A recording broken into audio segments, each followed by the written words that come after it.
Hi, Rex Rogers with Sat7. I'm here in my own hometown, Grand Rapids, Michigan.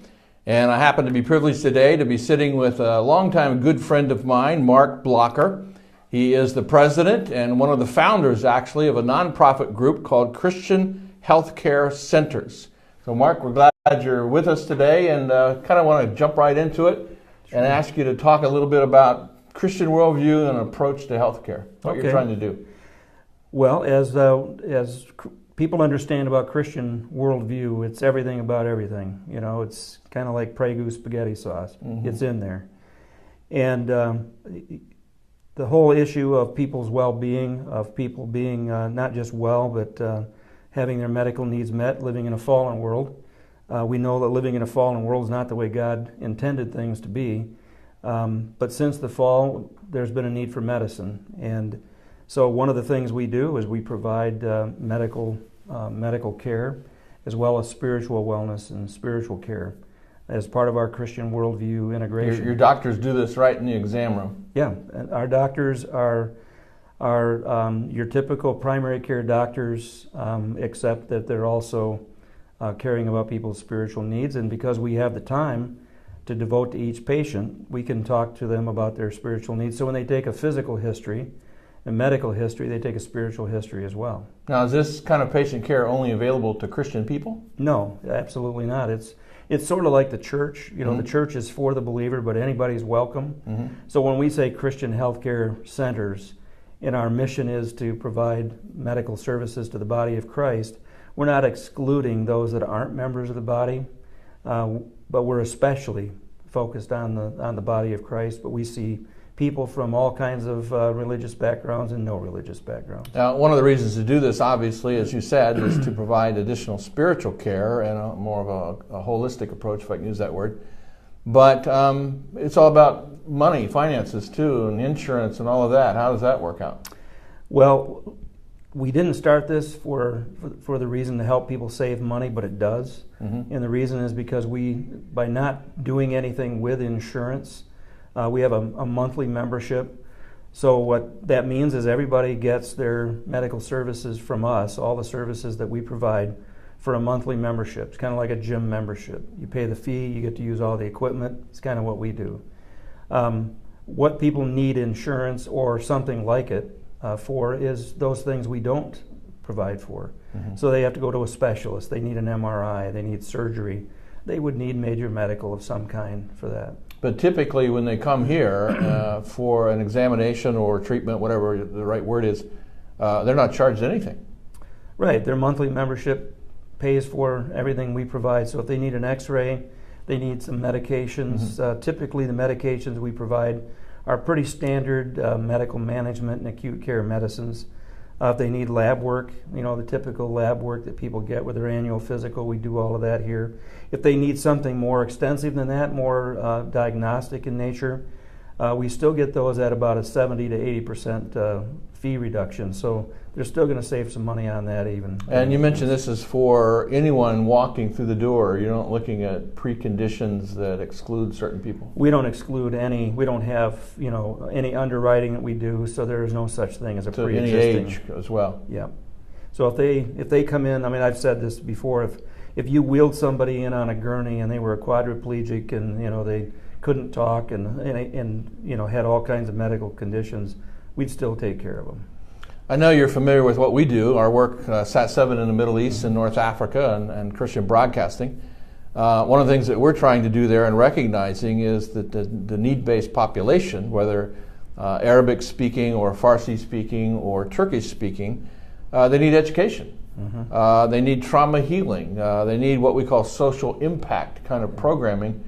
And again, trying to come at that from a Christian worldview. Now, sometimes our Christian constituency doesn't always understand that. I'm sure you faced a little bit of that too. Have you faced some questions or criticism that, you know, you're going off in a wrong direction here, focusing on medicine, or you've not confronted that kind of thing? Well, we have. You know, if we were doing this overseas, no one would question why you were doing it. When you're doing the kind of health care that we're doing here, which is mainstream medicine, you know, it's not indigent care. So we're not an inner city medical clinic taking care of the uninsured or the underinsured. We do take care of them, but not exclusively.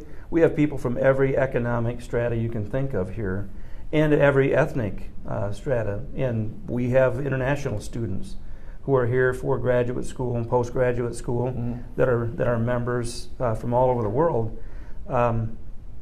What we tell our friends that say, well, why are you doing this here in the United States? We have great health care. Well, number one, we don't have great health care. And number two, what we're doing is continuing what the church has done since its inception. We're continuing a medical ministry that began really with the ministry of Christ. The early church carried that ministry out very effectively. God used it to transform a pagan Roman Empire.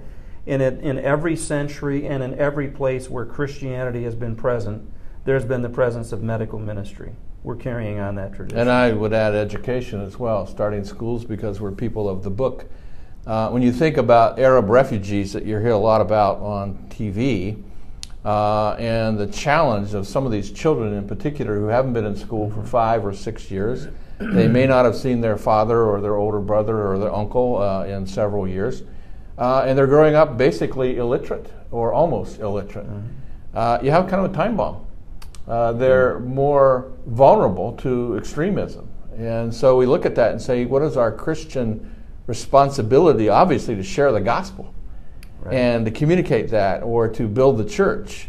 But part of that, building the church and caring about those people, is to provide them with a principal need in terms of, again, trauma healing or health care or any of the things that they need to do well in life. And I guess that's really what you're doing right here in West Michigan. We are, and it's interesting to me. Not only are we caring for people who don't know Christ, and they come in here and they're exposed to what Christians look like when they're providing health care, but the professing Christian that comes in here and they discover that we're not just talking about their blood pressure, and their cholesterol, but we're talking about their marriage, we're talking about their relationship with their kids, the stress they're experiencing on the job. I mean, the busiest person here is probably our biblical counselor, where she sees people that, from a physical standpoint, very healthy, but spiritually and emotionally very needy. What are your goals? What's the next 5 years look like if the Lord so desires to bless in that way? Well, if assuming God provides, we want to start in the next 10 years. We want to open another 100 of these centers in the next 10 years. Let me put it that way. So all over the United States is our goal. We intend to start several outpatient freestanding surgical centers. One, so that we have a place for Christian doctors to practice for the reasons they went to medical school, and two, provide lower cost health care. We think this is a stewardship issue. We're spending literally tens of thousands of dollars that's going out of people's pocketbooks every year, and they're really not getting a whole lot in return. When 87 out of 100 people who are insured never meet their deductible, but their premiums keep going up, their deductibles keep going up, they're paying more out of pocket. It's a stewardship issue, and for us, that is a spiritual issue. Well, I certainly agree. And SAT7, of course, our goal is to share the gospel with 500 and some million people in the Middle East and North Africa. We really believe that everyone should have the opportunity to hear the gospel and an opportunity to respond. And then beyond that, to build the church in the Middle East, to strengthen the church. The church is alive and well. And by well, I mean that it's there. They are sometimes repressed or oppressed. Sometimes they're persecuted. But their conviction of their faith and their commitment to their faith is sometimes convicting on our end when we see how resilient the church is. And so a desire really to do good in the name of the Lord wherever we may be, whether that's in the Middle East and North Africa, whether that's in West Michigan, whether that's healthcare, or whether that's just sharing the good news of Jesus Christ and a Christian perspective on life. That's what we're all about. So we hope that you enjoyed this. Hope that you check us out on the various websites. Christian Healthcare Centers, I want to make sure I get it right, is chcenters.org.